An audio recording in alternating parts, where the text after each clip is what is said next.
channel today. We're here with another amazing video. Today's video will bless you in no small way. If you have yet to subscribe to our channel, please subscribe and also click on the notification button below so you'll be notified every time we upload a new video. If you feel this video can bless someone, kindly join us to spread the gospel to the world. Please. Parental influences. Ungodly parental influences. Ungodly parental influences. There are godly parental influences where parents guide their children to make right decisions, guide their children to be established. But it's unfortunate that in Africa and especially in Nigeria, there are very, very poor and ungodly parental influences that have stopped people from getting married. Influences ranging from cultural barriers to high and unreasonable marriage requirements, and then the influences of parents and family even after marriage. See that?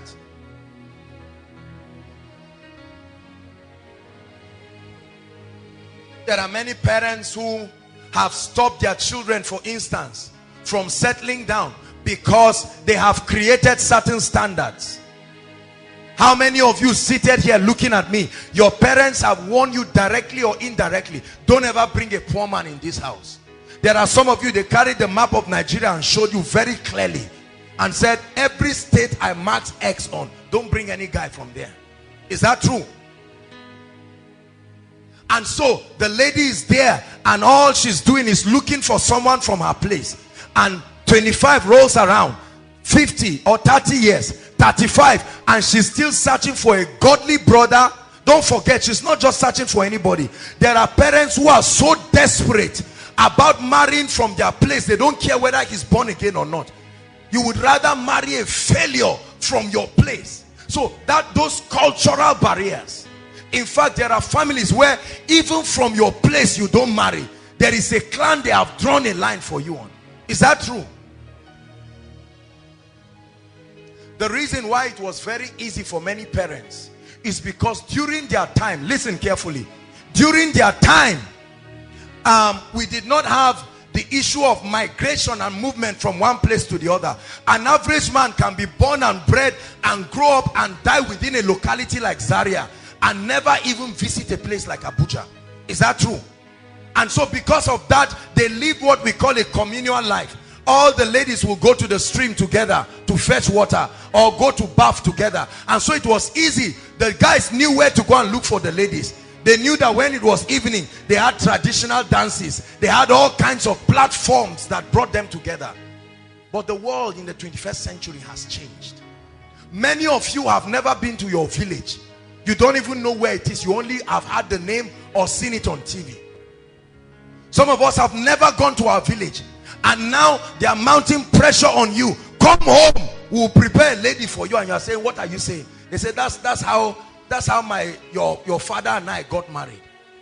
Unfortunately, this is very strong, especially among the mothers. Is God helping us? And so there are many Christians confused. How many believers are in godly relationships by God's standards, but do not have the courage to even talk to their parents? Because the moment they say, mommy or daddy, there's something I want to tell you, they say, what is it? They say, I want to talk about marriage. You say, let me even, before I even hear the nonsense, you have to tell me, does the guy have a car? Yes or no? No long story. Not he's going to buy. Does he have a car? Yes or no? Parents have stopped children from marrying because of car. Parents have stopped children from marrying. How many parents have stopped children from marrying because they say, if you must marry this guy, he must be willing to come and live in Abuja or live in Lagos or come and stay close to us? Have you seen people like that? Maybe he's a lecturer in Yola or a lecturer in Gombe State or in Zaria or in Kano. They say, I don't want to hear anything. If you will come to Lagos or you will come to Port Harcourt and settle there, then I can allow him. I consider that to be the height of self-centeredness and at extreme levels wickedness. Many parents, I'm sorry to say this, but I say this without apology, that there are so many parents who have not followed the path of success in their life, and they have failed and are now using their children as a restoration tool. Many parents have yoked their ladies and said, look, you know we have suffered, you better go and bring a man that will wipe our tears. Mommy, there are two guys who are standing.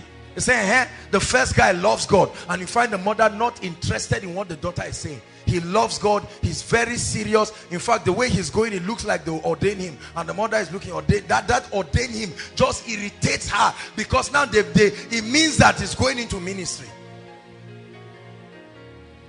There's one other one, he's not serious, he's not nice, but God is helping him. He's working here and there. There's a place where he's working, he's getting good salary. He says, so who are you choosing now? He said, oh, honestly, me, I'm a Christian. He said, look, leave that, you know, the world has changed. You better go to that brother. And then, how many children curse their parents in their homes? Curse their parents.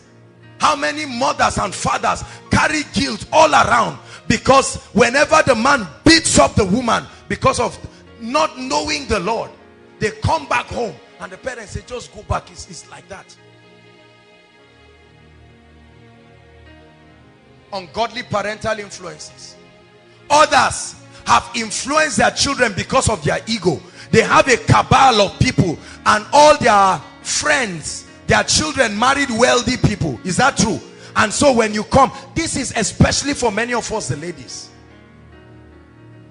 They just feel Uncle so his son married a senator's son. Auntie this, his son came from UK. I have watched with shock the way arranging has been done on the internet. Parents go all out of their way to make arrangement. They say there is a guy in France, as he's coming into Nigeria, he's coming to marry. All this dowry thing people shout about, that guy just knows dowry was paid. He's not even aware of the basket. He has never seen the box that was given. But simply because he's in France, he came into Nigeria, carried the wife in 2 weeks, took her, and they never saw their daughter again. Only to get to France and they found out that the guy was a drug baron, but he lied to them that he was a CEO.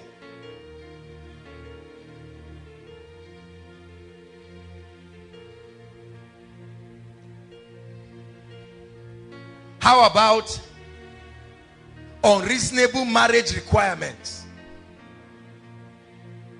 You pay dowry in cash 100,000, in kind 1 million. Are you seeing that kind of thing? Unreasonable requirements. Uncles and aunties and well-wishers that never gave you 10 naira when you were in school, now that you are done, they come in as stakeholders and they dominate everything. Say, we can't allow our daughter to marry cheap. You are going to bring a cow, and that cow is not just any kind of cow. The cow must be this and that. After that, you are going to bring two trucks of yam. After that, you're going to bring ABC, and the guy is shaking there. The guy is wondering, how much is the budget for an average marriage right now in Nigeria? I'm talking of a decent marriage. You wouldn't imagine how much is to rent where 40 or 50 people from your village are coming. How much is to rent that place and feed them? And many come after the marriage, they will never go back. They'll say, want to wait 1 week and see what is going on.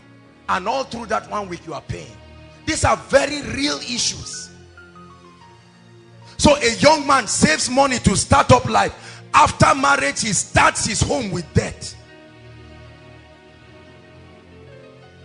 And then in anger, he now starts beating the wife. Are you seeing that now? Because if the wife shouts at him, he say, I bought you.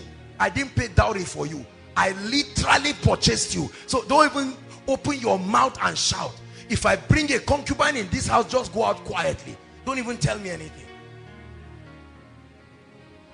Many issues we are pretending in church that are not serious issues. And it's increasing. Increasing. There are many parents that put pressure on their children.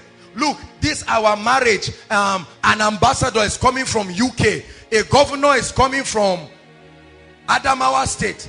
Our uncle who is in Jerusalem is coming in. So make sure that you organize the marriage to the taste of the dignitaries that are coming. And the young man is saying, look, I'm starting out small. You say, Mr. Man, we are telling you now, it's not an advice.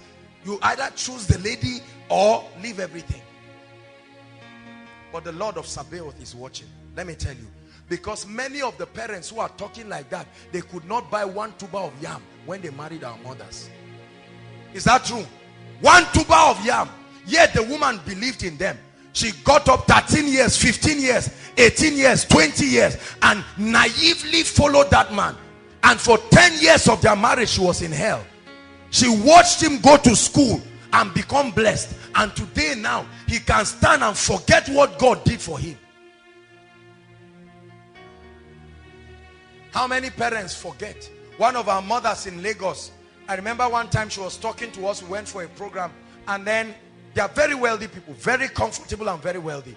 And she was talking, and she was saying when it was time to get married, there was one other man who seemed to be more blessed than her husband, and they were influencing her. And she said, no, this is the man she will marry. And she said when she married her husband, he had nothing. Although he argued and said he had a bicycle, but she said he had nothing. Today they are blessed and their marriage is heaven on earth.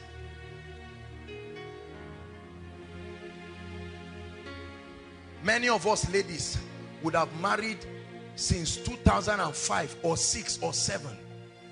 Till now, we are waiting because there are certain ungodly parental influences. Let's hurry up. Number